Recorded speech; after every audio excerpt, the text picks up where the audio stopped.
Look at these quotes, man. This is $400 for a water pump, $100 for brakes.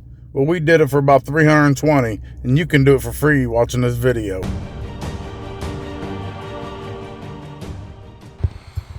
Alright guys, welcome back to Semper Mechanic. We just arrived on scene.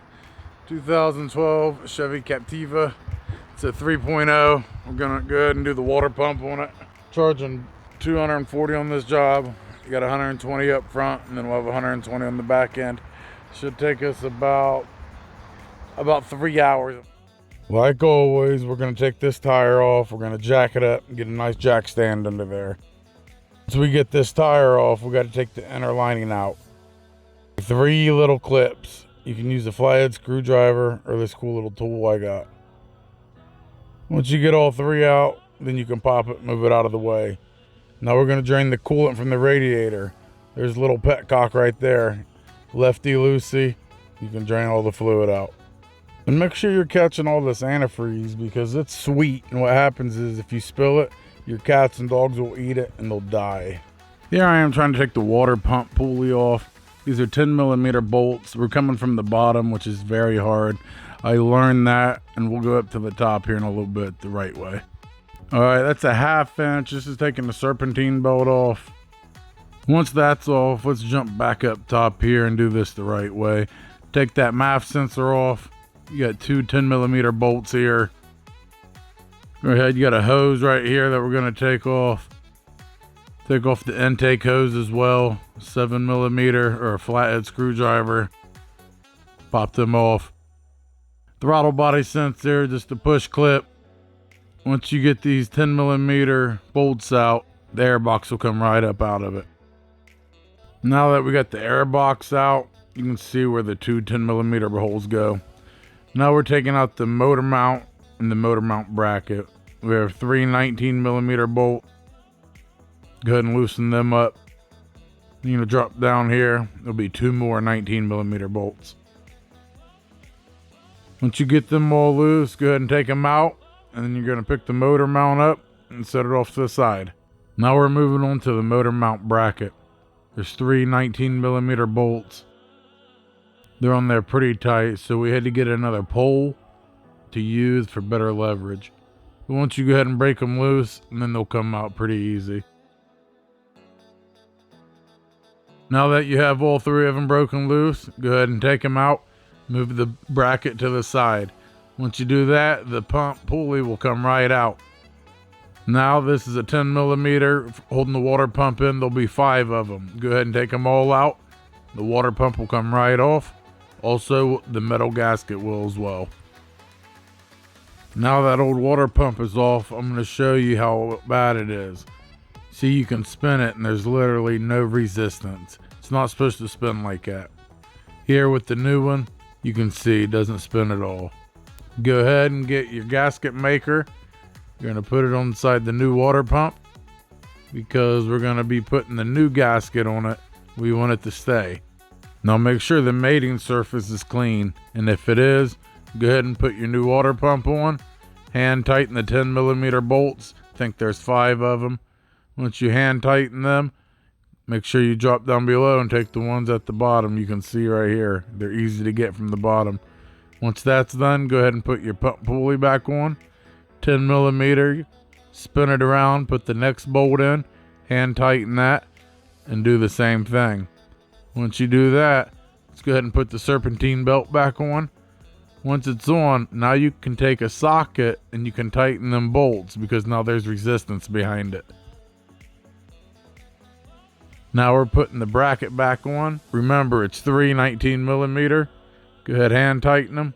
Get your socket and tighten them bad boys up. Now we're putting the motor mount back in. Tighten the 5 19mm bolts down. Now we're going to put the airbox hose back in. 2 10mm bolts. Put the hose back in. Go ahead and put the MAF sensor back on. Push the clip in. Now use your screwdriver to tighten the intake hose. Go ahead and push the hose back on. Now go ahead and put the engine cover back on. Put the 10mm bolt back in. You go ahead and tighten that bad boy down. We're done with that part. We're going to jump back down to the inner fender well. Go ahead and put our clips back in. Go 1, 2, and then the third one. Once they're all done, we can go ahead and put our tire back on. Tighten them back down.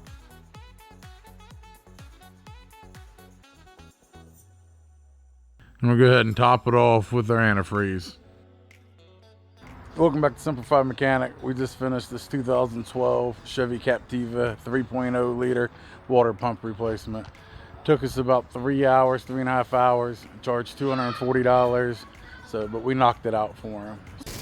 Then it was just 75 degrees. Now it's raining like this. And I bet you, when I get to my job, it'll be sunny. Like, I can see the sun over there. That's where I'm headed. This is the life of a mobile mechanic, especially in Columbus, Ohio, friends. This is what I deal with on a daily basis. But you got to make that bread.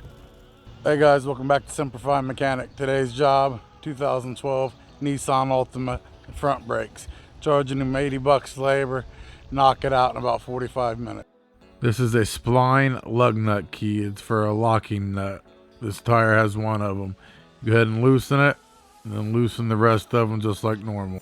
All right, let's get these brakes. Get you a 14 millimeter, and loosen that top bolt, and loosen that bottom bolt.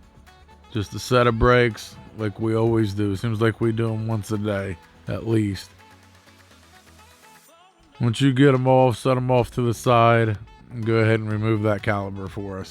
All right, place it on top there, and then take one of your old brake pads, put it up there on the caliper. We're gonna push the piston back in.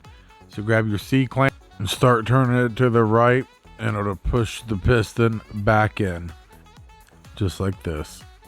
Go ahead and remove that other brake pad.